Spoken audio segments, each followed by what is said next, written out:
മുതൽ 9 മാസങ്ങളിൽ കുഞ്ഞുങ്ങൾക്ക് ചെറിയ കുഞ്ഞരി പല്ലുകൾ വരും. ഈ സമയത്ത് പനി, വയറിളക്ക രോഗങ്ങളൊക്കെ വരുന്നത് കോമൺ ആണ്. പല്ല് വരുന്നോണ്ടാണ് ഇത് വരുന്നത് എന്നാണ് എല്ലാവരും പറയുന്നത്. ഇത് ശരിയാണോ? അല്ല.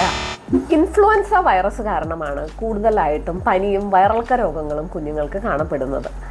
ഒരു പല്ല് വരുമ്പോൾ കുഞ്ഞുങ്ങൾക്ക് മൈൽഡായിട്ടുള്ള ഡിസ്കംഫർട്ട്, ചെറുതായിട്ട് ഡ്രൂളിങ്, വായിന്ന് ഉമിനീര് എപ്പോഴും വന്നുകൊണ്ടിരിക്കുക, ഭയങ്കര ഇറിറ്റബിൾ ആവുക, അല്ലെങ്കിൽ അമിതമായിട്ട് കടിക്കുക, ഇതൊക്കെയാണ് കൂടുതലായിട്ടും കാണപ്പെടുന്നത്. കുഞ്ഞുങ്ങൾക്ക് ഉയർന്ന പനി, എപ്പോഴും ലൂസായിട്ട് മോശം പോവുക, കുഞ്ഞ് ഫീഡ് എടുക്കുന്നില്ല, വളരെ ക്ഷീണമായിട്ട് കിടക്കുക, ഇങ്ങനെയൊക്കെ ഉണ്ടെങ്കിൽ നിർബന്ധമായിട്ടും ഒരു പീഡിയാട്രീഷ്യനെ കാണേണ്ടതാണ്. ഈ ഇൻഫർമേഷൻ യൂസ്ഫുൾ ആയെങ്കിൽ ലൈക്ക് ചെയ്യുക, ധാരാളം പേരൻസിൻ്റെ അറിവിലേക്ക് ഷെയർ ചെയ്യുക. അടുത്ത വീഡിയോയിൽ കാണുന്നത് വരെ നന്ദി, നമസ്കാരം.